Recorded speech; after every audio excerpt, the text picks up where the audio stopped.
विद्यार्थी मित्रांनो नमस्कार. आपल्या ज्ञान मेंटर मिलिंद पाडेवार या यूट्यूब चॅनलमध्ये मी डॉक्टर मिलिंद पाडेवार तुम्हा सर्वांचे पुन्हा एकदा स्वागत करतो. मित्रांनो, व्हिडिओ फार महत्त्वाचा आहे कारण व्हिडिओ आहे सावित्रीबाई फुले पुणे विद्यापीठाने आयोजित केलेल्या महाराष्ट्र राज्य पात्रता परीक्षा म्हणजे सेट परीक्षेच्या करेक्शन विंडो संदर्भातला. हो मित्रांनो, सावित्रीबाई फुले पुणे विद्यापीठाने जी महाराष्ट्र सेट परीक्षा आयोजित केलेली आहे, जी तारीख 26 जुलै होती आणि आता कालच्या सर्क्युलरनुसार ती पोस्टपोन झालेली आहे आणि 6 सप्टेंबर किंवा त्याच्या पुढे ती जाण्याची शक्यता आहे. तर मित्रांनो, 7 जुलै 2026 पर्यंत आपण ऑनलाईन पद्धतीने विथ लेट फी म्हणजे लेट फी सहित आपण फॉर्म भरत होतो आणि काल ही लिंक जी आहे ही बंद झालेली आहे आणि आता दिनांक 8 जुलै 2026 ते दिनांक 10 जुलै 2026 दरम्यान ऑनलाईन करेक्शन विंडो ओपन झालेली आहे. तर मित्रांनो बघा, फॉर्म भरत असताना बऱ्याच वेळा विद्यार्थ्यांकडून काही चुका होत असतात. तेच बऱ्याच वेळा सायबर कॅफेवर जातात आणि तिथून सुद्धा बऱ्याच वेळा त्या सायबर कॅफेवाल्याकडून फॉर्म भरत असताना चुका झालेल्या असतात. मित्रांनो, फॉर्म भरल्यानंतर ते आपल्याला करेक्शन करता येत नव्हतं.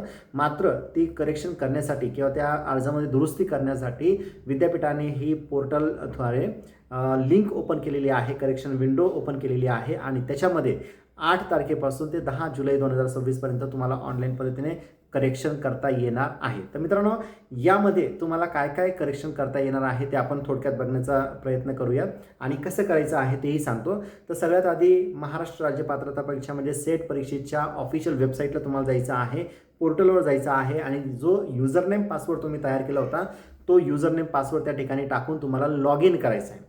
आता लॉग इन केल्यानंतर पुन्हा तुम्हाला 3 त्या ठिकाणी हेड्स दिसतील, ज्याच्यामध्ये ऑनलाईन ॲप्लिकेशन फॉर्म आहे, त्याच्यानंतर फोटो आणि साईन आहे आणि डाउनलोड प्रिंट असे 3 ऑप्शन तुम्हाला त्या ठिकाणी बघायला मिळणार आहे. तर जिथे तुम्हाला करेक्शन करायचे आहे ते तुम्ही करायचे आहेत. मात्र एक लक्षात घ्या, करेक्शन करत असताना फक्त एका वेळीच तुम्हाला ते करेक्शन विंडो ओपन होणार आहे.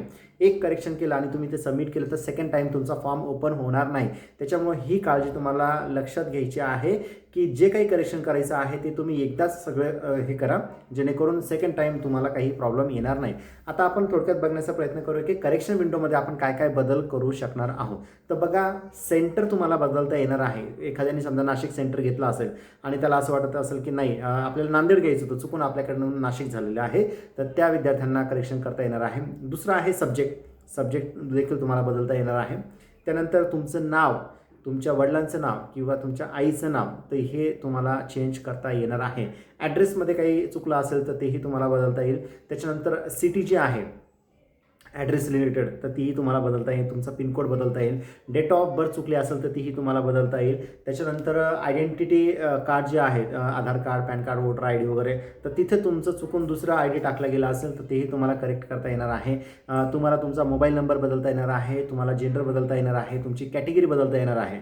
त्याच्यानंतर PG कोर्स तुम्ही कुठून केलेला आहे आणि कोणत्या वर्षी केलेला आहे तेही तुम्हाला बदलता येणार आहे. पर्सेंटेज तुम्हाला बदलता येणार आहेत आणि तुमचा फोटो आणि साईन जर चुकीने अपलोड झालेला असेल किंवा कमी रेझोल्युशनमध्ये अपलोड झालेला असेल तर तेही तुम्हाला बदलता येणार आहे. तर मित्रांनो, ह्या पद्धतीने जे काही करेक्शन आहे ते तुम्हाला करेक्शन तुमच्या विंडोमध्ये करता येणार आहे. तर मित्रांनो, लक्षात एकच घ्यायचं आहे की फक्त वन टाईमच तुम्हाला ही करेक्शन विंडो ओपन होणार आहे. एकदा तुम्ही सबमिट बटन दाबलं तर पुन्हा ही विंडो ओपन होणार नाही आणि पुन्हा तुम्हाला करेक्शन करता येणार नाही. तर मित्रांनो, ज्या विद्यार्थ्यांचे फॉर्म चुकले होते त्यांना ही गोल्डन ऑपॉर्च्युनिटी सेट विभागाने दिलेली आहे की कुठेही तुमचा फॉर्म चुकला जाऊ नये. कारण एकदा तुमची ही माहिती सगळी जमा झाली आणि समजा तुमचा रिझल्ट क्वालिफाय आला तर मात्र फार अवघड आहे त्या गोष्टी करणं. त्याच्यामुळं आत्ताच ते जे काही करेक्शन आहे ते करेक्शन तुम्हाला करायचे आहे. तर मित्रांनो, 8 ते 10 जुलै 2026 दरम्यान हे करेक्शन विंडो ओपन झालेले आहे. तर ज्यांचे फॉर्म चुकलेले आहे ते त्यांनी करेक्ट करायचे आहे. तर मित्रांनो, व्हिडिओ आवडल्यास नक्की लाईक, शेअर आणि चॅनल सबस्क्राईब करायला विसरू नका. धन्यवाद.